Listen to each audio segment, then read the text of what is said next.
أعوذ بالله من شرور أنفسنا ومن سيئات أعمالنا من يهده الله فلا مضل له ومن يضلل فلا هادي له ونشهد أن لا إله إلا الله وحده لا شريك له ونشهد أن محمدا عبده ورسوله صلى الله تعالى عليه وعلى آله وأصحابه وبارك وسلم تسليما كثيرا أما بعد فأعوذ بالله من الشيطان الرجيم بسم الله الرحمن الرحيم يا أيها النبي إذا جاءك المؤمنات يبايعنك على أن لا يشركن بالله شيئا ولا يسرقن ولا يزنين ولا يقتلن أولادهن ولا يأتين ببهتان يفترينه بين أيديهن وأرجلهن ولا يعصينك في معروف فبايعهن واستغفر لهن الله إن الله غفور رحيم. سورہ ممتحنہ کی آیت نمبر 12.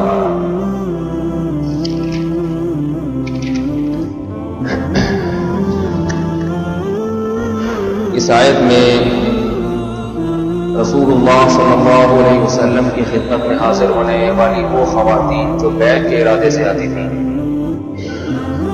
ان کے بارے میں اللہ کے نبی کو بتایا جا رہا ہے کہ ان باتوں پہ ان عورتوں سے بیعت لیں، یہ معاہدہ کریں، اس کے بعد ان عورتوں سے بیعت لیں. ان میں کچھ باتوں کا بیان گزر چکا تھا، صرف ترجمہ کر دیتا ہوں. اے نبی، جب آپ کے پاس مومن عورتیں آئیں بیعت ہونے کے لیے، کن باتوں پر بیعت ہوں گی؟ نمبر 1، لا یشرکن باللہ شیئا، اللہ کے ساتھ کسی کو شریک نہیں کریں گے. ولا یسرقنا، چوری نہیں کریں گے. ولا یزنینا، اور زنا نہیں کریں گے. یہاں تک پچھلے درس میں بیان ہو چکا. زنا کے بارے میں تھوڑی سی اور تفصیل بیان کروں گا کہ یہ مرض آج کل بہت زیادہ بڑھتا جا رہا ہے. وہ چیز جو 8-10 سال پہلے جس کا تصور نہیں تھا وہ ہمارے معاشرے میں پھیلتی چلی آ رہی ہے. عورت کے لیے زنا پر آمادہ ہو جانا یہ بہت ہی بڑا جرم ہے. مرد اگر زنا کرتا ہے یہ بھی جرم ہے، لیکن عورت کا زنا کرنا یہ اس سے بڑا جرم ہے. اور اگر آپ غور کریں گے، بعض تو ایسے خاندانی زانی ہیں، طوائفیں ہیں، تو ان کے تو باپ دادا سے یہی چلتا آ رہا ہے سلسلہ. ان خواتین کی میں بات نہیں کروں گا، ان کو تو پیشہ یہی ہے. بعض ایسی خواتین جو خاندانی ہیں، یعنی جن کے باپ دادا میں تصور نہیں کیا جا سکتا تھا کہ ان کے خاندان کی کوئی عورت زنا بھی کر سکتی ہے، ایسی عورتوں میں بھی زنا بہت تیزی سے پھیل رہا ہے. مجھے کیسے پتا چلتا ہے کہ زنا بہت تیزی سے پھیل رہا ہے؟ میرے پاس جو ٹیلی فون آتے ہیں، فون کرنے والوں کے بارے میں تحقیق نہیں کرتا کہ کس نے کیا، کہاں رہتا ہے، کون ہے، نہ مجھے اس سے کوئی واسطہ ہے. لیکن بہت زیادہ فون آتے ہیں، ان میں لڑکوں کے بھی اور لڑکیوں کے بھی. اور وہ لڑکیاں ہیں جو خاندانی گھرانوں کی ہیں، جن کے نہ باپ کو پتا کہ اس نے زنا کیا ہے، نہ بھائی کو پتا. بلکہ میں یہاں تک کہوں گا ایسی عورتیں وہ تعارف کراتی ہیں،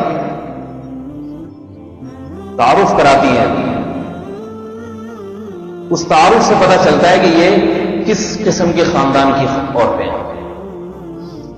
ایسی خواتین جن کے بھائی، جن کے والد دیندار ہیں، مسجدوں میں آنا جانا لگا رہتا ہے، ان کے گھروں کی لڑکیاں زنا کر رہی ہیں. باپ اور بھائی کو پتہ نہیں ہوتا، اس کے فرشتوں کو بھی خبر نہیں ہوتی. میرا چونکہ فرض بنتا ہے بتانا کہ یہ برائی بہت تیزی سے ہمارے معاشرے میں، یہ نہیں کہوں گا کہ پھیل رہی ہے، بلکہ پھیل چکی ہے. ایسے مسائل خواتین پوچھتی ہیں. مردوں کی تو بات نہیں کر رہا. لڑکوں کی کیا رپورٹیں وہ تو بتائیں گے، وہ ظاہر اس سے کئی گنا زیادہ ہیں، اس سے کئی گنا زیادہ ہیں. لڑکے بھی وہ جو نمازی داڑھی والے، کیونکہ جو فون کر کے بات پوچھے گا تھوڑا دین سے اس کا واسطہ تو ہوگا نا. جس کا دین سے کوئی واسطہ ہی نہیں وہ کیوں فون کرے گا، وہ کیوں پوچھے گا؟ وہ کہے گا کرتے رہو. کوئی فنکار اداکار تھوڑی مجھے فون کر کے کہے گا کہ جی ہم سے غلطی ہو گئی، آپ کوئی توبہ کا طریقہ بتائیں یا بچنے کا طریقہ بتائیں۔ یہ اس قسم کے لوگ، اداکار فنکار لوگ، یہ تو ہیں ہی پیدائشی زانی ہوتے ہیں بیچارے، اکثر تو کرتے رہتے ہیں، ان کی صحت پہ کوئی اثر نہیں پڑتا۔ یہ وہ لوگ ہیں جن کے دل میں تھوڑا سا خدا کا خوف ہے، ان لوگوں کے کثرت سے فون آ رہے ہیں۔ اور یہ بات ذہن میں رکھیں، مجھے کوئی پورا تعارف بھی کرا دینا کس کا بیٹا یا کس کی بیٹی، کس کی بہن، تو پھر بھی خدا کی قسم مجھے یاد نہیں رہتا کہ کون تھا، کس کا بھائی، کس کا باپ۔ مجھے الحمدللہ اس سے کوئی دلچسپی ہے ہی نہیں کہ کس کے گھر کی بات ہو رہی ہے، کس کے گھر میں ایسا واقعہ ہوا، مجھے یاد نہیں رہا۔ وہ تو مجھے نام ویسے ہی یاد نہیں رہتے، اس قسم کی کوئی بات بتائے تو پھر بھی نہیں یاد رہتا۔ میرے ساتھ ایک سال اگر کوئی وقت گزار کے جائے نا تو مجھے اس کا نام یاد نہیں رہتا کہ یہ کون سا۔ جب ان کا یاد نہیں رہتا، ان کا تو ویسے ہی میں یاد نہیں رکھتا کہ کیوں کسی کے بارے میں انسان بدگمان ہے، کیونکہ بعض دفعہ اس سے سامنا بھی ہو جاتا ہے، پھر انسان بدگمان ہوتا ہے۔ ادھر فون کیا، کسی نے پوچھا، ادھر میں بھول گیا کون تھا۔ لیکن اس سے سبق ملتا ہے کہ بھائی کس قسم کے گھرانوں میں کیا کچھ ہو رہا ہے، کیا کچھ ہو رہا ہے۔ اس کی جو بنیادی وجہ ہے نا، بنیادی وجہ وہ دو چیزیں ہیں۔ شریف لڑکیوں میں جو زنا پھیل رہا ہے، اچھا جو زنا ہے یہ تو وہ جو خالص زنا جسے کہا جاتا ہے، باقی لڑکوں سے دوستیاں، مجھے کہتے ہوئے بھی شرم آ رہی ہے لیکن ایک حقیقت ہے، بوس و کنار آپس میں، نام ہے لڑکیوں کا لڑکوں کے ساتھ بوس و کنار، یہاں تک نوبت پہنچنا، اور کیا کچھ کرتے ہیں حرکتیں، یہ بھی بے تحاشا پھیل گیا ہے۔ اور میں بار بار بتا دوں، ان چیزوں کی خبر باپ کو نہیں ہوتی، بھائی کو نہیں ہوتی، ان کو خبر نہیں ہوتی۔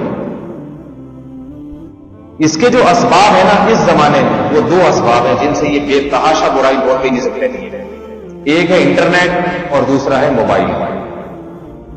ٹیلی ویژن بھی نہیں ہے، ٹیلی ویژن میں بےہودہ چیزیں آتی ہیں، اس سے انسان کے جذبات بھڑکتے ہیں، مگر ٹیلی ویژن میں ایسا نہیں ہے کہ آپ کا ٹیلی ویژن کے ذریعے کسی سے تعلق قائم ہو جائے، یہ ممکن نہیں۔ ٹیلی ویژن میں لوگ فنکار اداکاروں کو دیکھتے ہیں تو ان سے دوستی تو لگانا آسان کام تو ہے، ان کے پاس تو اور بہت ہوتے ہیں دوستیاں لگانے کے لیے، وہ کیوں لفٹ کرائیں گے۔ انٹرنیٹ اور موبائل ایک ایسی چیز ہے جس کے ذریعے آپ دنیا میں کسی سے بھی جب چاہے تعلق قائم کر سکتے ہیں، دوستی لگا سکتے ہیں۔ پہلے دوستی لگانے کے لیے گھر سے باہر نکلنا پڑتا تھا، لڑکوں کے لیے آسان کام نہیں تھا دوستی لگانا، گھر سے باہر نکلنا، پھر کسی سے قریبی رشتہ داروں میں چچا بہن پھوپھیزاد بہن سے کوئی واقعات سامنے آ جاتے تھے، جن سے صبح شام اٹھنا بیٹھنا ان کے ساتھ ہوتا تھا۔ انٹرنیٹ پہ آپ گئے، فیس بک یا اور اس قسم کا کوئی آپ نے جو ہے نا وہ ویب سائٹ کھولی اور آپ نے کسی سے بھی دوستی کر لی، اور دوستی چلاتے رہے، تھوڑے دن میں لڑکی بھی یہ سوچ کے باتیں شروع کر دے گی کہ یہ میرا کیا بگاڑ لے گا، پکڑ تو سکتا نہیں ہے مجھے۔ آہستہ آہستہ دل میں میلان اور محبت پیدا ہونا شروع ہو جاتی ہے۔ آپ بتائیں کہ انٹرنیٹ کے ذریعے شادیاں نہیں ہو رہی، کئی لوگوں کو جانتا ہوں امریکہ سے شادی کر کے لائے، انٹرنیٹ کے ذریعے تعلق ہوا، کینیڈین لڑکی کو لے کر آئے انٹرنیٹ کے ذریعے۔ تو جب شادی ہو سکتی ہے تو زنا بھی ہو سکتا ہے۔ خدا کے لیے جو مرد حضرات ہیں وہ اپنے گھروں میں کنٹرول کریں، انٹرنیٹ کبھی بھی تنہائی میں استعمال کسی کو نہ کرنے دیں۔ ساری برائی وہاں سے پیدا ہوتی ہے جب باپ اپنی بیٹی کے بارے میں اس خوش فہمی میں مبتلا ہو جاتا ہے کہ میری بیٹی خراب نہیں ہو سکتی۔ میں یہ نہیں کہہ رہا بدگمان ہو کے خراب ہو سکتی ہے، وہ سارے اسباب اختیار کریں اس کو خرابی سے بچانے کے، اس کے بعد یہ اچھا گمان رکھیں کہ انشاءاللہ یہ خراب نہیں ہے۔ اسباب سارے اختیار کرنے پڑیں گے۔ اسباب اختیار کیے بغیر یہ گمان رکھنا کہ نہیں جی بالکل ماشاءاللہ فٹ فاٹ صحیح رہے گی، یہ جائز نہیں ہے۔ ایسے کئی گھرانوں کو میں جانتا ہوں جنہوں نے اپنی بیٹیوں کی بہت اچھی تربیت کی۔ یاد رکھو، اچھی تربیت میں اس کو نماز اور تہجد سکھانا نہیں ہے، صرف اچھی تربیت میں اس کو اچھی تعلیم دینا نہیں، اچھی تربیت میں سب سے پہلے کہ مردوں سے اختلاط، مردوں سے باتیں کرنا، اس پہ پابندی ہونی چاہیے۔ اگر کوئی لڑکی مردوں سے فری ہو رہی ہے، باتیں کر رہی ہے، اس کا مطلب آپ اس کو کچھ بھی سکھا دیں، آپ اس کو اچھی تربیت نہیں دے رہے۔ اور مرد کا بھی یہی حال ہے، کتنے نوجوان ہیں نماز پڑھتے ہیں اور بہت اچھے اچھے کام کرتے ہیں، جہاد کر رہے ہیں، تبلیغ کر رہے ہیں، لڑکیوں سے دوستیاں ختم نہیں کرتی، اور پھر اس امید پر ہیں کہ ہمیں اللہ تعالیٰ عفت اور پاک دامنی والی زندگی عطا فرما دے گا۔ شاعر نے کہا نا یہ خیال است و محال است، یہ میرے بھائی محال ہے، یہ محال ہے، ایسا ممکن نہیں ہے۔ قرآن نے کہا لا تقربوا الزنا، زنا کے قریب مت پھٹکو، کیونکہ اللہ کو معلوم تھا۔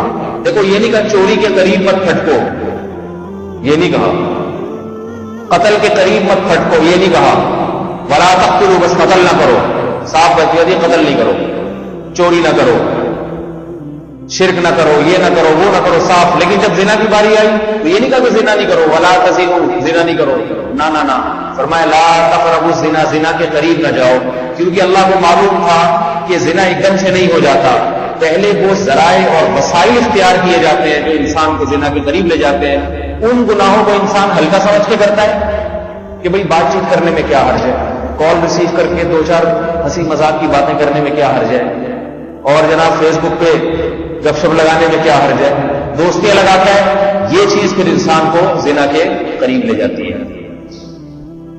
اس لیے یہ بات خوب یاد رکھیں، زانی کی سزا قیامت کے دن بہت سخت ہے، یہ خوب یاد رکھیں۔ اللہ نے زنا کو ایسے ہی نہیں حرام قرار دے دیا۔ اتنے مزے زنا کرنے والے کو جو آتے ہیں، بڑے مزے آتے ہیں، وہ کہتے ہیں بڑے مزے، اس نکاح کرنے میں بہت ٹینشن ہے، بہت مصیبتیں، زنا کتنا آسان ہے، اتنا آسان اگر ہوتا ہے تو بہت آسان، لیکن اتنی مزیدار چیز اگر ہوتی تو دنیا میں بہت سارے لوگ زنا کرتے۔ وہ کیوں نہیں کرتے؟ ان کو پتا ہے کہ اس کا انجام بہت بھیانک ہے، انجام بہت بھیانک ہے۔ رسول اللہ صلی اللہ علیہ وسلم نے معراج کی رات میں دیکھا کہ کچھ ننگی عورتیں اور ننگے مرد آگ میں جلائے جا رہے ہیں، اور آگ کے شعلے جلتے ہیں تو وہ اوپر کو ہو جاتے ہیں، آپ علیہ السلام کی ان پہ نظر پڑتی، بالکل برہنہ ننگے مرد اور ننگی عورتیں، ان کو جلایا جا رہا ہے آگ میں۔ جبریل علیہ السلام سے پوچھا یہ کون لوگ ہیں؟ تو جبریل امین نے فرمایا کہ آپ کی امت کے وہ مرد اور وہ عورتیں جو زنا کیا کرتے ہیں۔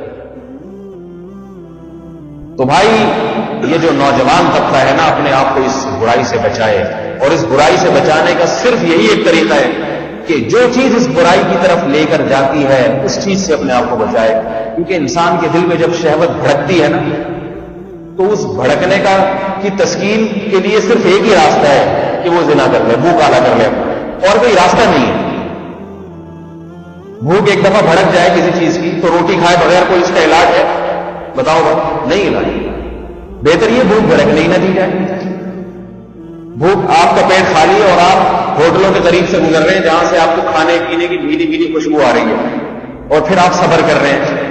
لوگ کہیں گے نا بیوقوف، جب تیرا روزہ ہے، تو نے کھانا ہی نہیں ہے تو کسی کھاتے ہوئے آدمی کے پاس کیوں جاتا ہے؟ روٹیوں کو دور سے کھڑے کھڑے کیوں دیکھتا ہے؟ آرام سے گھر بیٹھ اپنے کام میں مشغول ہو تاکہ تیری بھوک نہ بڑھے۔ تبھی روزے دار کہتے ہیں بھائی میرے سامنے نہیں کھاؤ، ادھر ہی کھایا، بھوک کا وقت زیادہ ہوتا ہے۔ لوگ روزے دار کے سامنے کھاتے بھی نہیں ہیں، اس لیے کہ اس کا دل نہ چاہے۔ اس کو پتا ہے کہ ایک وقت کے بعد جب افطار کا وقت ہوگا اس وقت وہ برتن سجائے جائیں گے اور کھانے پینے کی چیزیں میسر ہو جائیں گی۔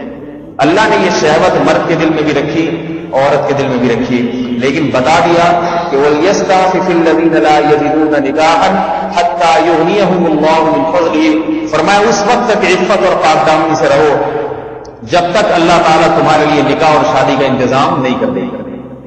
جب انتظام ہو جائے اس وقت تمہاری یہ خواہش اللہ پوری کر دیں گے، اس سے پہلے عفت اور پاک دامنی کے ساتھ زندگی گزارو۔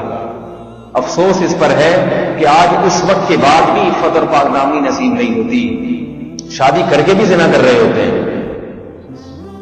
اس وقت جو زنا کی خبریں آ رہی ہیں نا، زنا، اس میں میری معلومات کے مطابق کنوارے اتنے نہیں ہیں جتنے شادی شدہ مبتلا ہیں۔ اس میں کنواروں سے زیادہ شادی شدہ مبتلا ہیں زنا میں۔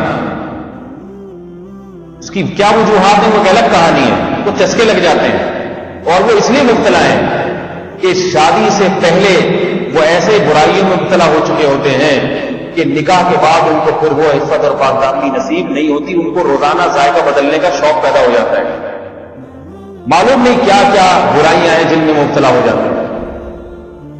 تو دو چیزوں پہ بہت زیادہ کنٹرول کریں، ایک انٹرنیٹ پر، جو گھروں میں والدین ہیں وہ اپنی بیٹیوں پر اپنے بیٹوں پر نظر رکھیں۔ اگر کسی ضرورت سے انٹرنیٹ استعمال ہو، ہر ایک کو ضرورت نہیں ہے انٹرنیٹ کی۔ میں نے فیس بک پہ آئی ڈی بنائی مسائل کا جواب دینے کے لیے، تقریباً 6-7 مہینے ہو گئے۔ میرا خیال ہے بمشکل 1-2 مہینے بیٹھا ہوں گا میں اس میں. میرا مقصد تھا مسائل کا جواب. ایک تو لوگ مسائل اٹھ پٹا، کیونکہ فارغ بیٹھا ہوتا ہے نا سامنے والا آدمی، تو کہہ رہے چلو جی اس نے دیکھ لیا جی مفتی صاحب بھی آن لائن ہو گئے، کچھ بھی لکھ کے بھیج دیا، اس کا جواب دو. ہم اب جواب دینا پھر سوال آ رہا ہے، تو ہم نے کہا تو فالتو ٹائم ضائع ہو رہا ہے اس میں. میں کہتا ہوں بھائی کال کرنے میں 4-5 روپے خرچ ہوتے ہیں، تو 4-5 روپے خرچ کرنا اس کی علامت ہوتی ہے کہ اس کو واقعی کوئی مسئلہ پوچھنا ہے، ہمیں ٹائم ضائع نہیں کر رہے. تو میں حیران ہوں. اب جیسے فیس بک پہ آن لائن ہوا نا، تو جیسے ہی پتہ چل گیا جی مولوی صاحب بھی آ گئے ہیں، تو ایک طرف سے میسج آ گیا السلام علیکم. بھائی السلام علیکم کیا مطلب؟ کوئی بات پوچھنی ہے تو پورا اب میں وعلیکم السلام لکھوں آپ کے لیے بیٹھ گئے، ٹھیک ہے، فالتو میں. اب لکھنا پڑتا ہے جی وعلیکم السلام، جی اگلا سوال ہے آپ خیریت سے ہیں. میں یہاں پر اپنے بارے میں جنرل نالج دینے کے لیے تو نہیں بیٹھا نا کہ میں خیریت سے ہوں، آپ خیریت سے ہیں، آپ ٹھیک، بچے ٹھیک ہے، فلانے ٹھیک ہے. تو مجھے حیرانگی اس پر ہوتی ہے کہ مجھ سے وعلیکم السلام نہیں لکھا جاتا. اس میں لگتا ہے کہ وقت برباد ہو رہا ہے اور صلاحیتیں ضائع ہو رہی ہیں. پھر اگلا پوچھتا ہے آپ خیریت سے؟ جی. میں انگلش کا جو ہے نا ABCD جی لکھ کے بھیج دیتا ہوں مختصر سے، جی اور سب ٹھیک ٹھاک ہے. اگلا سوال بھائی پوچھو کیا پوچھنا ہے، مسئلہ پوچھنا. کوئی پوچھنا ہے تو پوچھیں. یہ کیا خیریت سے السلام علیکم تو وعلیکم السلام، تو السلام علیکم لکھ کے آگے مسئلہ لکھیں.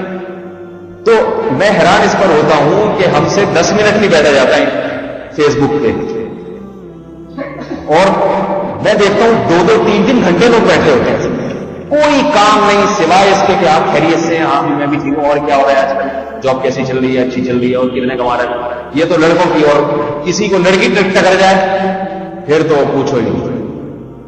پھر تو رات بیٹھے گا فجر میں جا کے. فجر میں بھی کون اٹھتا ہے؟ 10-11 بجے جا کے بتی چلی جائے گی تو ممکن ہے وہ آف لائن ہو جائے، ورنہ تو یہ وقت برباد ہو رہا ہے. آج کل انٹرنیٹ جو ماں باپ نے گھروں میں بچوں کو لے کے دیا ہوا ہے نا اپ ٹو ڈیٹ رکھنے کے لیے کہ میرا بچہ سائنسی تعلیم اور ان تمام جدید تقاضوں سے ہے نا ہم آہنگ رہے، تو وہ جدید تقاضوں سے ہم آہنگ نہیں ہوتا، وہ فضول میں وقت برباد کرتا ہے. کسی چیز کی آپ کو ضرورت ہے دینی یا تجارتی بنیادوں پہ یا تعلیمی بنیادوں پہ، تو ٹھیک ہے آپ استعمال کریں، نہیں ہے تو اس کو بند کر دیں. تو پہلی بات تو یہ گھروں میں اس کا خیال کریں، مائیں بھی اور باپ بھی، بلکہ خود اپنے لیے بھی یہ ضروری ہے کہ گھر میں انٹرنیٹ کا استعمال اگر کوئی واقعی ضرورت نہیں ہے بند کر دیا جائے، اس میں پابندی لگا دیں. باپ کہے جب تک میں زندہ ہوں گھر میں انٹرنیٹ کا استعمال نہیں ہو، میرے مرنے کے بعد جو چاہے کرو، کیونکہ اگر میں نے بھی لگا دیا اس کے بعد جو کچھ اس پہ بےہودگی دیکھی گئی خبر میں مجھے بھی اس کا عذاب پہنچے گا، لہذا یہ میری طرف سے استعمال کی اجازت نہیں. اگر تعلیمی کوئی ضرورت ہے، کوئی بچہ یا بچی کوئی پڑھ رہا ہے تو اس کو تعلیمی بنیادوں کی ضرورت ہے، تو اس کے لیے شرط لگائیں نمبر 1 بند کمرے میں انٹرنیٹ استعمال نہیں ہوگا. سمجھ میں آ رہی ہے نا بات؟ تاکہ انسان آج کل اللہ سے تو نہیں ڈرتا لیکن اپنی جیسی مخلوق سے ڈر جاتا ہے، تھوڑا سا اس کو شرم آتی ہے بھائی کوئی دیکھ نہ رہے، کھلے. یہ نہیں کہ کنڈیاں لگا کے چاروں طرف سے کنڈیاں لگا کے نیٹ پہ بیٹھ رہے ہیں، اس کی اجازت نہیں ہونی چاہیے. کوشش کریں گے نہیں کریں گے؟ یہی آج کل زنا کے قریب کرنے والی چیز ہے. زنا نہ بھی ہو تو زنا کے علاوہ بھی بہت سارے گناہ ہیں، وہ گناہ کر لیتے ہیں انٹرنیٹ پہ بیٹھنے میں لوگ. اور دوسری چیز موبائل فون. موبائل فون کا استعمال بھی صرف اسی کے لیے مناسب ہے جس کو واقعتاً کوئی ضرورت ہے. ہر لونڈے لپاڑے کے ہاتھ میں موبائل فون، تم نے کیا کرنا ہے بھائی؟ ایسے جیسے پتہ نہیں کوئی بہت بڑے بزنس مین ہیں یا کوئی بہت بڑے مفتی ہیں، صبح شام ان سے لوگ مسائل پوچھتے ہیں. یہ تجارتی لوگوں کو ضرورت ہوتی ہے کہ جن کے صبح شام سودے بازی ہوتی ہے، ہاں وہ اتنے کا مال اٹھا لیا، اتنے کا بیچ دیا. ان کو یا تعلیمی بنیادوں پہ تو یہ وقت برباد کرنے والے ہیں. جس کو پڑھنے لکھنے کا شوق ہے اس کو تو موبائل سے کوئی واسطہ ہوتا ہی نہیں، کیونکہ موبائل فون تو پڑھائی کا خلل کا سبب بنتا ہے. انٹرنیٹ تو پھر بھی جو ہے نا تھوڑا سا معاون اور مددگار بن جاتا ہے تعلیم میں، موبائل تو مددگار بنتا ہی نہیں. تو اپنے اولاد کو موبائل فون کا استعمال نہ کرنے دیا جائے. ایسے ایسے بےہودہ میسج آتے ہیں موبائل پر اور بلا وجہ ایک خامخواہ کا جو ہے نا وہ سلسلہ چل پڑتا ہے. اور جوان لڑکیوں کو میں ایسی شادی شدہ عورتوں کو جانتا ہوں، شریف گھرانے کی شادی شدہ خواتین جن کے بارے میں کوئی تصور نہیں کر سکتا تھا یہ خراب ہے، 4 بچے ہو گئے، 5 بچے ہو گئے، اس کے بعد زنا میں مبتلا ہوئی ہے موبائل کی وجہ سے. بھاگ گئی دوست کے ساتھ، اپنے آشنا کے ساتھ گھر سے بھاگ گئی. بہت ہی خاندانی لوگ، ان کی گھروں کی خواتین کی بات کر رہا ہوں. اور بہت سی ایسی ہیں جو پکڑی نہیں گئی ابھی تک، معلوم نہیں کیا کیا ہو رہا ہے، کیا کیا گل کھلا رہی ہیں. یہ ساری وہ باتیں ہیں جو نبی علیہ السلام نے فرمایا من حسن اسلام المرء ترکہ ما لا یعنی، انسان کے اسلام کی اچھائی میں سے یہ بات ہے کہ لا یعنی چیز کو چھوڑ دے. جب ایک چیز آپ کی ضرورت نہیں ہے تو اس کو کیوں رکھا ہے موبائل کو؟ ضرورت ہی نہیں. ہر بچے کو لے کے دیا ہوا، ہر بچی کو لے کے دیا ہوا ہے، ضرورت ہی نہیں ہے تو کیوں؟ میں اس پہ بھی بڑا حیران ہوتا ہوں کہ ماں باپ اپنے بچوں کو ویڈیو گیم لا کے دیتے ہیں کہ کھیلو. ایک طرف یہ شکایت کہ یہ پڑھتا نہیں ہے، اس کی ایسے مثالیں جیسے اپنے بچوں کو بازار کی چیزیں کھلائیں گے، بسکٹ ٹافیاں، اور یہ شکایت کہ روٹی نہیں کھاتا. تو خود جب اوٹ پٹانگ چیزیں اس کو کھلا رہے ہو، پیٹ اس کا ان چیزوں سے بھر رہے ہو، تو روٹی تو جب کھائے گا جب اس کا پیٹ خالی ہوگا. کچھ بھی نہیں ہوگا، تڑ جائے گا، پھر روٹی پیٹ میں ڈالے گا. الٹی سیدھی چیزیں کھلا رہے ہیں، چائے بھی بچے کو پلائی جا رہی ہیں اور معلوم نہیں کیا کیا کھلایا جا رہا ہے. شکایت یہ ہے کہ اس کا میدا خراب رہتا ہے، روٹی پتہ نہیں کیوں نہیں کھاتا. پٹھانوں کے بچے روٹی کھاتے ہیں پیٹ بھر کے، ہم نے خود دیکھا کیونکہ وہ دکان سے ہی اوٹ پٹانگ چیزیں نہیں کھلاتے. خیر یہ غلط موضوع ہے. تو اسی طرح آپ اپنے بچوں کو خود تباہی بربادی کے دہانے پر لے کر جائیں اور پھر یہ بولے ہمارا بچہ پتہ نہیں سدھرتا کیوں نہیں ہے. تو بھائی یہ تو عجیب سی بات ہے. آپ نے بگاڑنے کے سارے اسباب گھر میں مہیا کر دیے اور پھر آپ یہ توقع لگا کے بیٹھے ہوئے ہیں کہ یہ بچہ سدھرتا کیوں نہیں ہے، باپ اور ماں سے تمیز سے بات کیوں نہیں کرتا. جس بچے کو شہوت پوری کرنے کی لت پڑ جائے وہ اپنے باپ اور ماں سے کبھی تمیز سے بات نہیں کر سکتا. اس کا تو ہر وقت خواہش ہوگی اپنی خواہشات کو پورا کروں. تو میرے بھائی ہمارا معاشرہ جو ہے نا یورپ کے معاشرے کی طرح نہیں ہے. ہمیں ساری وہ چیزیں نہیں لے رہی جو ان لوگوں نے لی ہوئی ہیں اپنے معاشرے میں. کیا تو آزادی آزادی آزادی ایک رٹ لگائی جاتی ہے. ہمارے ہاں پابندیاں در پابندیاں ہیں. اگر انسان کو آزاد پیدا کیا جائے نا، آزادی دے دی جائے تو انسان اور جانور میں کوئی فرق نہیں رہے گا. انسان اور جانور میں یہی فرق ہے کہ انسان آزاد نہیں ہوتا. اور انسان کو جو پابندیاں لگتی ہیں ان میں ایک اہم بات یہ کہ بچپن میں جتنی پابندیاں لگا لی بچہ سہ جائے گا. جتنی پابندیاں لگا لی بڑے ہو کر پھر آزادی ملے گی تو وہ اس آزادی کو صحیح استعمال کرے گا. اور بچپن میں اگر اس کو آزادیاں دے دی تو یاد رکھو پھر کبھی بھی اس کو پابند نہیں کیا جا سکتا. شیخ الحدیث حضرت مولانا زکریا رحمہ اللہ تعالیٰ کتنے بڑے بزرگ تھے، یہ ایسے کیسے بن گئے؟ آپ ان کی سوانح انگلی اگر پڑھیں گے تو پتہ چلے گا کتنی گھر کی طرف سے پابندیاں تھیں بچپن میں، کتنی پابندیاں. آج لوگ کہتے ہیں بچے کا دماغ اس سے وہ ہو جاتا ہے، تنگ نظر بن جاتا ہے، براڈ مائنڈیڈ نہیں ہوتا اور تنگ ہو جاتا ہے. ایسا تنگ وان بچہ نہیں ہوتا، انسان کا بچہ بن جاتا ہے وہ. اگر اس کو بچپن سے پابندی لگا دی انسان بن جاتا ہے وہ. شیخ الحدیث مولانا زکریا رحمۃ اللہ کی آپ بیتی میں لکھا ہے، فرماتے ہیں کہ میرے صبح سے لے کے رات تک ہر عمل کی نگرانی ہوتی تھی. قرآن حفظ کرنے کے بعد روزانہ والد اور چچا کی طرف سے پابندی تھی کہ اتنے پارے پڑھے بغیر سونا نہیں ہے، تم نے دوڑائی کرنی ہے اس کی. نماز کی پابندی، کھیلنے کا بھی وقت دیا جاتا ہے. کھیلنے کا بھی بھائی بچہ ہے تو اس کے لیے ایک تفریح کا وقت بھی ہونا چاہیے، اس کے لیے بھی ایک وقت بتائیے یہ کھیلنے کا وقت ہے، کھیلو. اور اتنی سخت پابندی، دوستیاں لگانے کی اجازت نہیں تھی. دوست خراب کرتے ہیں انسان. آپ گھر میں بچے کو بہت اچھی اچھی باتوں کی تلقین دے رہے ہیں، دوست کے ساتھ بیٹھے گا ایسے ایسے بےہودہ لطیفے سنائیں گے، دوست اس کو آج کل سنا رہے ہیں. بچہ پتہ نہیں کیا کیا سیکھ رہا ہے اور اپنے گھر میں ابا کو پتہ ہی نہیں کہ یہ وہاں میری 1 سال کی تعلیم ایک طرف اور باہر دوستوں کا لطیفہ ایک طرف. یہ سارا اس کا بیڑا غرق کر دیتا ہے. تو شیخ الحدیث مولانا زکریا رحمہ اللہ تعالیٰ فرماتے ہیں کہ میں اگر ایک نماز کسی کے ساتھ کھڑے ہو کر پڑھتا تھا، اگلی نماز میں اگر اسی کے ساتھ نظر آیا تو میرے والد پوچھتے تھے کہ یہ تمہارا کیا لگتا ہے؟ ظہر میں بھی اسی کے ساتھ کھڑے ہوئے تھے، ایسا کیا لگتا ہے؟ دوستی کیوں لگا رہے ہو بھائی؟ دوستی کسی وجہ سے ہو تو سمجھ میں آتی ہے، خام خام ٹھیک ہے، کوئی ضرورت ہے تو چلو بھائی.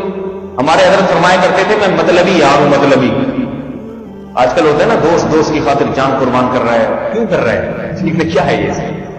کیوں اتنی دوستی ہوئی تھی؟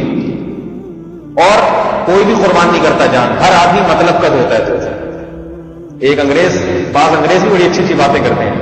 کہتا ہے کہ میرے پاس دولت تھی، میں نے دوستوں پہ دولت خرچ کی. میں نے اپنے دوستوں پہ دولت خرچ کی تاکہ مجھے دوست ملے، یہ دوستوں سے دوستی پکی ہو. لیکن کہہ رہے جب میں نے خرچ کر کے میں کنگال ہو گیا تو دولت تو گئی، یہ دوست بھی گئے میرے ہاتھ سے، وہ بھی چلے گئے. دوست بھی آج کل جب تک کھلائی پلائی چلتی رہے بہت اچھے ہیں. جب غریب ہو گئے تو کہتے ہیں ہٹ بھائی ہماری مجلس کا آدمی نہیں ہے، غریب غربا کے ساتھ ہم بیٹھیں گے لوگ کیا کہیں گے. آج کل کوئی دوستی ہے وہ نہیں. ہمارے ساتھ مطلب ہی یار، جہاں میرا فائدہ ہوگا وہاں میری دوستی ہے، جہاں فائدہ نہیں ہے وہاں ہمارا کوئی دوست نہیں، صرف بس اللہ ہمارا دوست ہے.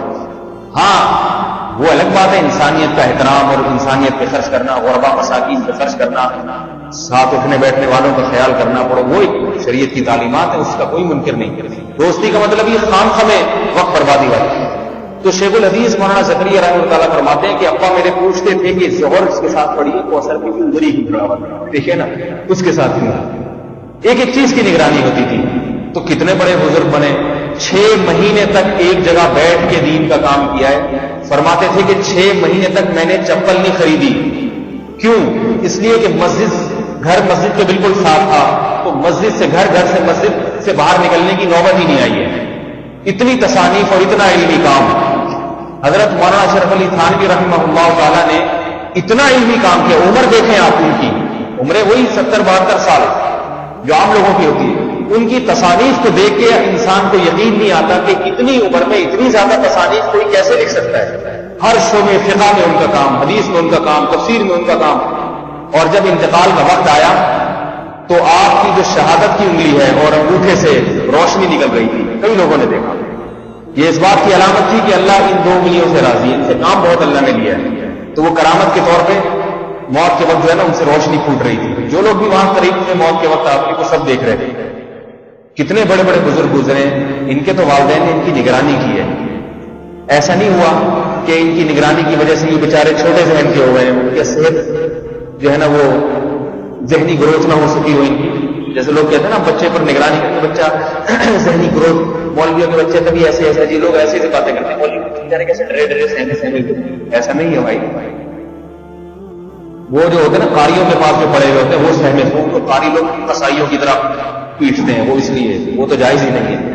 پیٹنا میری مراد نہیں کہ بچے کو ہر وقت مار پیٹ لگا کے رکھی جائے، میرا مقصد ہے اس کی نگرانی کی جائے، اس کو بہت زیادہ تربیت دی جائے۔ لقمان علیہ السلام کی نصیحتیں قرآن میں ہیں، اپنے بیٹے کو نصیحت کی انہوں نے کیسی کہ اپنی آواز کو اونچا نہ کرو۔ آج گھر میں بچہ ایسا زور کے چیختا ہے، چلا کے بات کرتا ہے، ماں باپ کچھ نہیں کہتے، اس کو کچھ نہیں کہتے۔ اور یاد رکھو بچے کے 7 سال سے لے کے 14 سال کی عمر جو ہے نا یہ پٹنے کی عمر ہے۔ آئی بات سمجھ؟ حدیث سے ثابت ہے کہ اس میں بچے کو پیٹا جائے، اٹھا جائے۔ اس میں اگر آپ نے کوئی پیٹ نہیں لگائی، اعتدال سے پیٹا جائے بلا وجہ نہیں، اور جانوروں کی طرح مارا جائے، لیکن 7 سال سے لے کے 14 سال تک بلوغت کی عمر ہے، اس میں بچے کی کٹنے اور پٹنے کی عمر ہے۔ سمجھ آ رہی ہے نا بات؟ حدیث سے ثابت ہے، اللہ کے نبی نے فرمایا 10 سال سے لے کے نبی علیہ السلام نے فرمایا بچہ جب 7 سال کا ہو جائے نماز کا حکم کرو، اور 10 سال میں بھی اگر نماز نہ پڑھے تو اس کو مارو۔ علماء نے لکھے صرف نماز کے بارے میں نہیں ہے، ہر تعلیم بچے کو 7 سال سے دینا شروع کر دے، جو اہم تعلیمات۔ 10 سال میں اگر ان کو فالو نہیں کر رہا، ان پہ عمل نہیں کر رہا، تو پھر ماں باپ چھوڑے نہیں، ان کی ٹھکائی لگائیں۔ 10 سال کے بعد اگر بچہ چیخ کے بات کرتا ہے گھر میں، دیکھا ہے نا گھر میں بچے کو ایسا چیخ کے بلا رہے ہیں، ایک لگا دیں اس کو ایک دفعہ بس، تسلی سے کہ بیٹا انسان بنو، اونچی آواز میں آہستہ۔ اس وقت بچہ ڈر جائے گا آپ سے، اس میں روب ہو، عمر کم ہوتی ہے، باپ کا روب ہوتا ہے۔ اگر ماں کے ساتھ بدتمیزی کر رہی ہے بیٹی تو باپ کا فرض بنتا ہے کہ اس کو، کیونکہ ماں کا روب نہیں ہوتا بیٹیوں پہ، باپ کا روب ہوتا ہے۔ میں نے دیکھا باپ دیکھ رہا ہوتا ہے بیٹی ماں سے بدتمیزی کر رہی ہے، ابا دیکھ رہے ہیں، ابا خوش ہو رہے ہو، چلو میرا بدلہ یہ لے رہی ہے، ٹھیک ہے۔ یاد رکھو جس نے اپنی ماں سے بدتمیزی سیکھ لی وہ اپنے شوہر کی فرما برداری کبھی بھی نہیں کرے گی، طلاقیں ہوں گی، تھوڑے دن میں گھر آ کے بیٹھ جائے گی، پھر ابا کے سلوٹیں پیشانی پہ آئے میری بچی کا گھر ٹوٹ گیا۔ تو آپ نے بچی کو اخلاق سکھائے نہیں، گھر ہی لٹنا، اس کو سکھائے نہیں آپ نے، کچھ بدتمیزی سکھائی ہے گھر میں، یہی ہوگا پھر۔ تو 10 سال کے بعد بچے کی ٹھکائی لگے، ایک ایک چیز کی اس کی نظر ہو، بالغ ہو جائے تو پھر مار پیٹ کا زیادہ اثر نہیں ہوتا، بغاوت زیادہ۔ آج کل اسلاف میں تو بالغ ہونے کے بعد بھی ٹھکائی لگاتے تھے، اس وقت خیر کا غلبہ تھا تو بچہ، حضرت عمر کا واقعہ نا، عبداللہ بن عمر کیسے ڈرے ڈرے رہتے تھے اپنے والد سے، حالانکہ حضرت عبداللہ بن عمر کے بچے ہو گئے تھے، لیکن وہ دور اور تھا۔ آج کل بے دینی کا دور ہے، بالغ اولاد پہ ہاتھ اٹھاؤ تو وہ بدبخت ہوتی ہے، وہ باپ کے خلاف باغی ہو جاتی ہے۔ تو جب تک بلوغت نہیں ہے بچے کو کنٹرول کریں، اور بلوغت کے بعد جب آپ اپنے گھر میں ہیں تو پھر بتا دیں کہ بھائی انٹرنیٹ کا استعمال نہیں ہوگا تو انہی شرائط کے ساتھ ہوگا، اور دیکھتے بھی رہیں، چیک بھی کرتے رہیں ہسٹری میں جا کے بچہ کیا دیکھ رہا ہے۔ پڑھنے کی چیزیں ایسے ایک صاحب ہیں دیندار گھرانے کے، بہت تبلیغ میں بھی وقت ان کا لگا، علماء کے پاس بھی بیٹھتے تھے، مجھے خود بتا رہے ہیں میں نے بچے کو کمپیوٹر لا کے دیا، میرا بچہ ماشاءاللہ پڑھ لکھ کے بڑا آدمی بنے گا۔ کہہ رہے پتہ چلا کہ دراز ایک دن میں نے کھول کے دیکھی تو انڈین فلمیں بھری ہوئی اسی یار میں نے کہا یہ کیا، میں تجھے کیا لا کے دیا اور تو یہ کیا کر رہے ہیں؟ تو اگر شروع سے ہی دیکھتے رہتے روزانہ دراز کھول کے اور بچے کو پہلے بتا دیتے کہ بیٹا طریقے سے یہ استعمال ہوگا، اس کا جائز استعمال ہوگا اور میں چیکنگ کرتا رہوں گا، پہلے بتا دیں تاکہ تجسس کا گناہ لازم نہ آئے. کسی کی برائی پر بتائے بغیر مطلع ہونے کی کوشش کرنا یہ تو جائز نہیں ہے. اس کو پہلے بتا دیا میں دیکھوں گا یہ ہو کیا رہے گا. یہ بہت زیادہ ضروری ہے، موبائل پہ کنٹرول اور انٹرنیٹ پہ کنٹرول، اور خاص طور پہ لڑکیوں کے موبائل پہ بالکل ضبط کر لے، ان کو نہ دیں ان کو موبائل. ان سے کہیں تعلیمی کوشش کیا کریں، اگر آپ کے پاس ٹائم ہے جس تعلیمی ادارے میں وہ جا رہی ہے خود چھوڑنے کے لیے جائیں اور خود اس کو لے کر آئیں. اگر آپ کے پاس وقت نہیں ہے اپنے کسی بیٹے کے ذمہ لگا دیں، بیٹے کے پاس وقت نہیں ہے تو پھر کسی اور کے ذمہ نہ لگائیں. وہ ایک صاحب نے جو ہے نا اپنی بیٹیوں کو کالج میں داخل کیا، بہت بڑی شخصیت گزرے، ان کا نام نہیں لوں گا میں بھی، بہت بڑی شخصیت گزرے ہیں، بڑے دیندار تھے. تو انہوں نے اپنی بیٹیوں کو کالج میں داخل کیا تو کسی نے کہا کالج کا ماحول تو بہت خراب ہے، آپ نے اپنی جوان بیٹیاں داخل کر دی اور کو ایجوکیشن میں یہ تو مناسب نہیں ہے. تو وہ کہنے لگے میں نے پروفیسروں کو ہدایت دی ہے کہ آپ میری بیٹی کا ذرا خیال رکھیں. تو اللہ کے بندوں پروفیسروں سے کون بچائے گا؟ جتنا ڈر دوسروں سے اتنا ہی تو پروفیسر سے، اتنا ہی ڈر پروفیسر سے، وہ تو آدمی ہے. بعض بیچارے اتنے سیدھے ہوتے ہیں. ایک میں پنجاب میں ایک جگہ تھا تو وہاں ایک عجیب واقعہ سامنے آیا کہ مسجد کے جو قاری صاحب تھے بچوں کو قرآن پڑھاتے تھے، جوان ماشاءاللہ خوبصورت قاری تھے. تو ایک آدمی نے کہیں پنجاب جانا تھا، مری جانا تھا سفر کے لیے.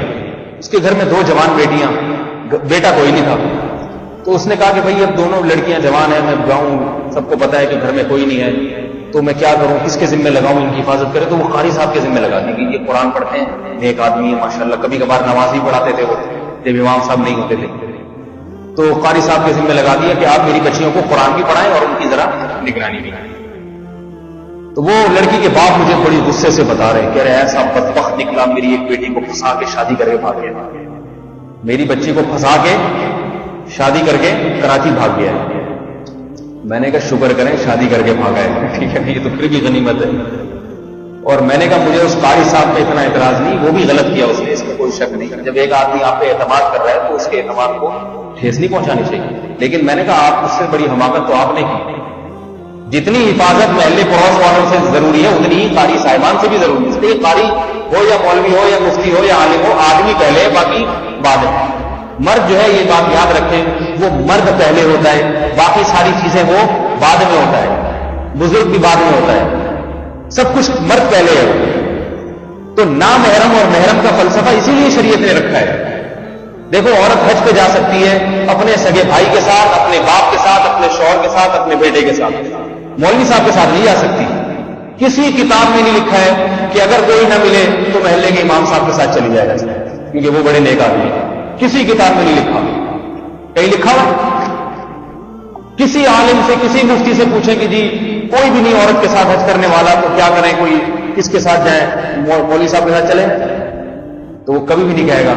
وہ کہے گا کہ بھائی نہیں یہ تو حرام ہے، جائز. تمام فقہاء نے لکھا بھی محرم ہونا چاہیے. سفر کے لیے محرم کی شرط اس لیے لگائی گئی ہے کہ محرم میں اور معاملہ ہوتا ہے، اس میں وہ رغبت نہیں ہوتی، قطن نہیں ہوتی، بلکہ وہ محافظ ہوتا ہے. بھائی اپنی بہن کا محافظ ہوگا، باپ اپنی بیٹی کا محافظ ہوگا، شوہر اپنی بیوی کا محافظ ہوگا، بیٹا اپنی ماں کا محافظ ہوگا. اور محافظ ہوگا کن سے؟ بقیہ تمام مردوں سے حفاظت کرے گا جو اللہ نے یہ رشتے بنائے. تو یاد رکھیں مدرسے بھی اگر پڑھ رہی ہے لڑکی، کوشش کریں کہ کوئی مرد ساتھ میں ہو، خاندان کا جو ہے نا، جو بھائی ہو یا کوئی، وہ صبح چھوڑنے جائے شام کو لے کر آئے. ڈرائیوروں پر اعتماد نہ کریں. میں ایسی مدرسے کی خواتین کو جانتا ہوں کہ باپ نے کیا کیا، بھائی یہاں سے لڑکی کو ہم نے گاڑی میں بٹھائیں گے اور لڑکی جائے گی اور سیدھا گاڑی میں بیٹھ کے واپس آئے گی، تو اب کوئی خطرہ نہیں ہے، بالکل نہ کوئی مردوں سے میل جول ہے، یہاں سے سیدھا مدرسے جانا ہے، مدرسے سے سیدھا واپس آنا ہے. تو اس باپ کی جو بیٹی تھی نا، وہ جو ڈرائیور تھا نا، اسی سے چکر چل گیا. ٹھیک ہے، اب بتاؤ میرے بھائی، وہ ڈرائیور جو تھا اس کے بارے میں تو تصور نہیں تھا. وہ ڈرائیور صاحب کیا کرتے تھے؟ شرارت کرتے تھے دیندار. اتنی بڑی داڑھی ان کی ڈرائیور کی. میں ڈرائیور کو اچھی طرح جانتا ہوں، میرے شیخ حضرت مفتی رشید احمد صاحب کے بیانات بھی بیٹھا کرتا تھا، اور وہ لڑکی بھی شریف پردہ کرنے والی. چکر کیسے چلا؟ ڈرائیور صاحب وہ جو شیشہ ہوتا ہے نا گاڑی، اس میں سے پیچھے جھانکتے تھے. تھوڑے دن جھانکتے جھانکتے وہیں سے آنکھ مٹکا شروع ہو گیا. صحیح ہے نا؟ وہیں سے انہوں نے سیٹنگ شروع کی. اور وہ لڑکی نے بھی جب بار بار نظر پڑتی وہ آئینے پہ اس کی، تو ڈرائیور کی آنکھیں اس کو بھی نظر آتی ہیں.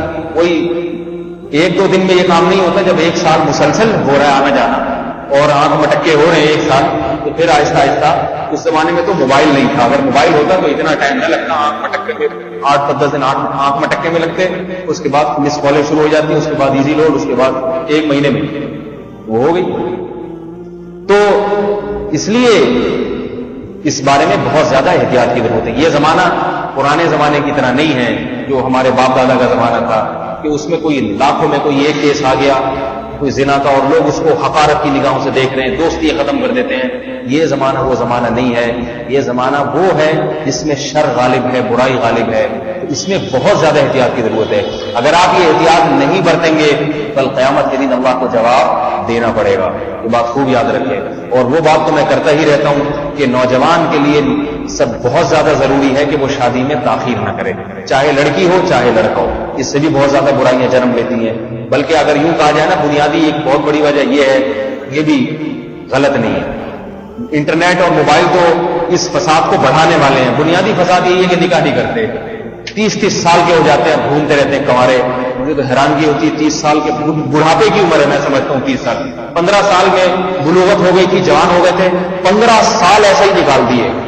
اور لڑکی کے لیے تو اور زیادہ خطرناک ہے. لڑکی تو نفسیاتی بیمار ہو جاتی ہے، درجنوں بیماریاں اس کو لائق ہو جاتی ہیں.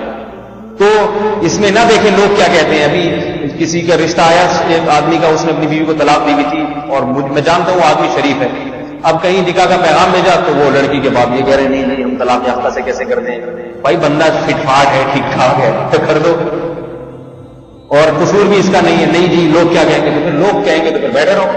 یہ لوگ کیا کہیں گے اور جناب رسومات معاشرے کی، ان چیزوں نے نکاح میں اتنی وہ کر دی ہے. لوگوں کی جو پرواہ کرتا ہے نا. ایک دفعہ حضرت عائشہ رضی اللہ تعالیٰ عنہ کو حضرت امیر معاویہ نے خط لکھا کہ آپ امہات المومنین میں سے ہیں. حضرت امیر معاویہ اس وقت گورنر تھے، خلیفہ تھے. خط لکھا کہ آپ مجھے کوئی نصیحت کریں مگر مختصر ہو، مختصر نصیحت ہو اور جامع نصیحت ہو. تو امی عائشہ رضی اللہ تعالیٰ عنہ نے حضرت معاویہ کو تحریر لکھ کے بھجوائی. اس میں یہ لکھا کہ جو آدمی لوگوں کو خوش کرنے کے در پہ رہتا ہے، لوگوں کے لوگ خوش رہیں، شریعت کی پرواہ نہیں کرتا، تو کچھ دنوں کے بعد اللہ تو اس سے ناراض ہوتا ہی ہے، تھوڑے دن میں لوگ بھی ناراض ہو جاتے ہیں. لوگ کبھی بھی خوش نہیں ہوتے، وقتی خوشی ہوتی ہے اس کے بعد پھر لوگ تانے. اور جو لوگوں کی پرواہ چھوڑ دے، یہ دیکھے کہ اللہ کا کیا حکم ہے، تو کچھ وقت کے بعد اللہ تو راضی ہوتے ہی ہے، لوگ بھی اس سے راضی ہو جاتے ہیں. اب اگر ایسا رشتہ آئے، لڑکی کی شادی نہیں کر رہے آپ، لوگ کیا کہیں گے؟ تو میرے بھائی لوگ ابھی کچھ نہیں کہیں گے. جب آپ یہ بھی رشتہ ہاتھ سے نکل جائے گا اور بچے کو مختلف قسم کی بیماریاں آنا شروع ہو جائیں گی، اور اس سے بھی زیادہ اوٹ پٹانگ اور کنوارے کے چکر میں رہے، کنوارا آیا مگر اس معیار کا نہیں ہے، وہ اخلاق نہیں ہے، اور طلاق ہو گئی بعد میں اور مار دھاڑ چل رہی ہے گھر میں، پھر بھی تو لوگ بہت کچھ کہتے ہیں. لوگوں کے پاس آج کل بالکل ٹائم نہیں ہے. وقتی تبصرے ہوتے ہیں، اس کے بعد لوگ بھول جاتے ہیں کہ اس کے ساتھ کیا ہوا. میں نے میرے دو بڑے بھائیوں کی شادی ہوئی، انہوں نے ولیمہ نہیں کیا، بھول گئے ولیمہ یا فرصت ہی نہیں تھی. میرا جب نمبر آیا نا تو میں نے سوچا ولیمہ کروں گا. مجھے بہت لوگوں نے کہا لوگ کیا کہیں گے، 2 بھائیوں نے ولیمہ نہیں کیا، یہ بھی تیسرا بھی ولیمہ نہیں کر رہا، لوگ کیا کہیں گے. بہت زیادہ لوگوں نے شور مچایا. میں نے کہا لوگ کہیں نہیں کہیں، ولیمہ تو سنت ہے، میں تو کروں گا، ٹھیک ہے نا. لوگوں کی مجھے پرواہ نہیں ہے، میں تو ویسے ہی کروں گا. میں نے کافی لوگوں کو دعوت دی، خود گھر گھر جا کے.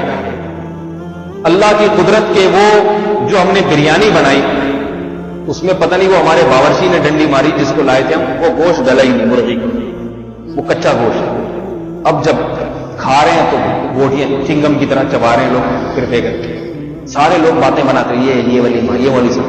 تو میں نے کہا دیکھو بھائی لوگ کیا کہیں گے، ٹھیک ہے نا.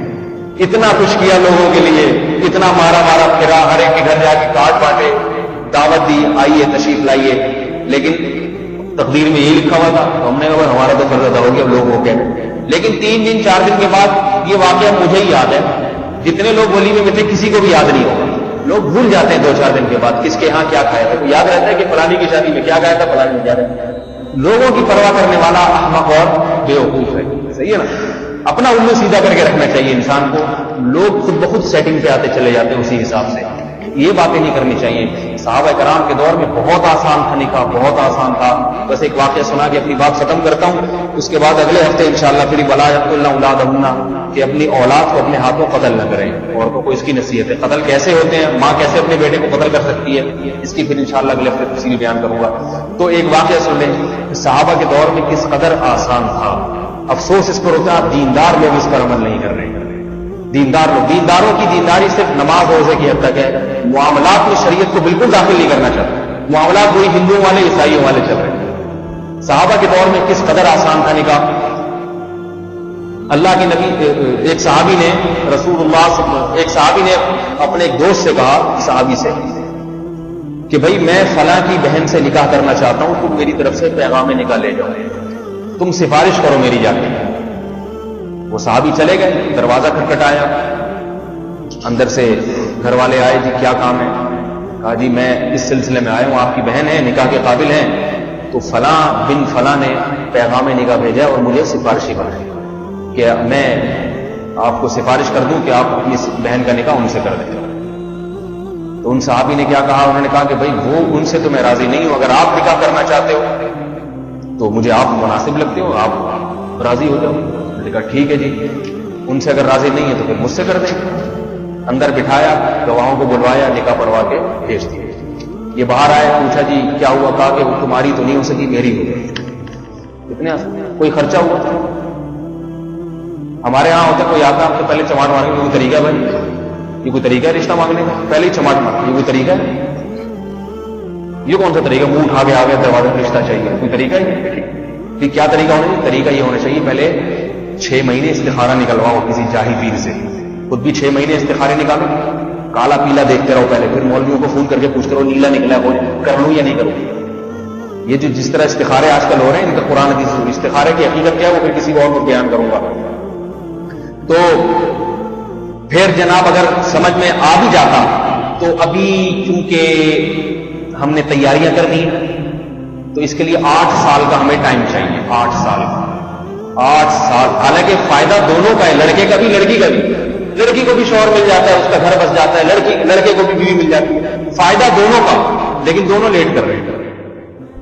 اچھا جی ابھی ہم نے تیاریاں کرنی ہے، پھر وہ لڑکی والے آ رہے ہیں تو لڑکے والے جا رہے ہیں، تو لڑکی والے آ رہے ہیں تو لڑکے والے جا رہے ہیں، وہ سلسلہ. پھر غیبتوں کا بازار. پھر جناب وہ ساس صاحب آئیں گی تو یہ لڑکی تو مجھ سے تمیز سے بات ہی نہیں کرتی ہے کسی، یہ تو مجھے چائے کا نہیں پوچھتی، میں آتی ہوں تو اس کمرے میں بیٹھی رہتی ہے، اس کی ماں میری خدمت کر رہی ہوتی ہے. یہ گھروں کی باتیں جو آپ کو بتا رہا ہوں. بدگمانیاں شادی سے پہلے شروع ہو جاتی ہیں، کیونکہ اسی وقت سے تاڑنا شروع کر دیتے ہیں کہ یہ کس ڈیزائن کی ہے. یہ نندیں آئیں گی، وہ نندوں کا تو کام آپ کو معلوم ہے کیڑے نکال رہے ہیں. آج تک دنیا میں کوئی نند ایسی پیدا نہیں ہے جس نے کہا میرے بھائی کتنی اچھی بیوی لے کر آئے. 2-3 راتوں تک ایسا ہوتا ہے، اس کے بعد پھر کم وقت کیا اٹھا کے لے آیا، یہی لے کر آنی تھی. تو یہ تو پہلے شادی سے پہلے منگنیاں ٹوٹ جاتی ہیں. میں کئی لوگوں کو مشورے دے چکا ہوں، جہاں رشتہ طے ہوا میں کہتا ہوں اگر ہاں کرنے میں دیر لگا دو، مگر ہاں کر دیے تو شادی میں دیر نہ کرو، ٹوٹ جائے گا رشتہ. کئی لوگوں کو سمجھا چکا ہوں، لوگ نہیں مانتے اور رشتہ ٹوٹ جاتا ہے. پھر میں ان کو بتا دوں، دیکھا میں نے کہا تھا کہ 6 مہینے کی منگنی اس زمانے میں نہیں چل سکتی. بدگمانیاں پھیلاتا ہے شیطان، اتنی بدگمانیاں پھیلا دے گا کہ بہت مشکل ہے کہ وہ کام ہو جائے. تو اتنا 8 سال 9 سال لگ جاتے ہیں، 4 سال لگ جاتے ہیں، 5 سال لگ جاتے ہیں اور اتنا ٹائم لیتے ہیں. اس کے بعد جا کے دھوم دھڑک کے پھر 10 لاکھ اس نے اڑا دیے، 20 لاکھ اس نے اڑا دیے. اس کے بعد روتے پھر رہے ہیں کہ جناب مہنگائی بہت ہے، خرچے ہی پورے نہیں ہوتے، شادی آسان کام ہے، بچے پیدا کرنا آسان کام ہے، یہ تو اتنے آرام سے کہہ دیتے ہیں. اتنے آرام سے کیوں کہتے ہیں؟ اللہ کے نبی نے 11 شادیاں کر لی بغیر خرچے کے. اور یہاں لڑکی بھی بیٹھی گھر میں بوڑھی ہو رہی ہے اور لڑکے بھی بوڑھے ہو رہے ہیں، شادی نہیں کر رہے، صحتیں برباد ہو رہی ہیں. نکاح کرنے کا جو دنیا میں عذاب آتا ہے نا سب سے پہلا وہ یہ کہ جو شخص نکاح نہیں کرتا اللہ اس کے چہرے کی رونق چھین لیتا ہے، اور لڑکا ہو یا لڑکی. دیکھو شادی کے بعد دلہا دلہن کے چہرے پہ رونق ہوتی ہے نہیں ہوتی؟ یہ نکاح کی برکت ہے، کیونکہ نکاح عبادت ہے، یہ اس کی رونق آتی ہے. ایمان کامل ہو جاتا ہے ان کا. امام احمد بن حنبل رحمہ اللہ فرماتے ہیں جو نکاح نہیں کرتا اور میں اس نے آدھا ایمان اس کا مکمل نہیں ہوا ہے، آدھا مسلمان ہے وہ آدھا نہیں ہے. کیسی رونق آ جاتی ہے، کیسی بشاشت آ جاتی ہے، کیونکہ پیغمبروں کی سنت دونوں کا، دنیا کا فائدہ بھی آخرت کا فائدہ بھی، مگر نہیں کریں گے. اور ایک بات بتا دوں، تعلیم کو رکاوٹ نہ سمجھو. بعض ماں باپ کو ہوتا ہے ہماری لڑکی تعلیم حاصل کر رہی ہے تو تعلیم مکمل کر لے پھر ہو جائے، یہ بھی غلط ہے. لڑکوں کو ذرا حوصلہ پیدا کرنا چاہیے اس میں. اگر کوئی لڑکی ڈاکٹر بن رہی ہے، 1 سال ہو گیا، 3 سال رہ گئے اس کے، تو لڑکے کو چاہیے کہ بھئی تمہاری بیوی ڈاکٹر ہوگی، تمہارا اپنا فائدہ بھی تو ہے نا. تو سسرال والوں کو کہہ دیں کوئی بات نہیں، آپ شادی کر دیں، تعلیم میں اس کی مکمل کروا دوں گا، میں اس کو پڑھنے دوں گا، گھر کے کام کاج سے تھوڑے دن کے لیے فارغ کر دوں گا.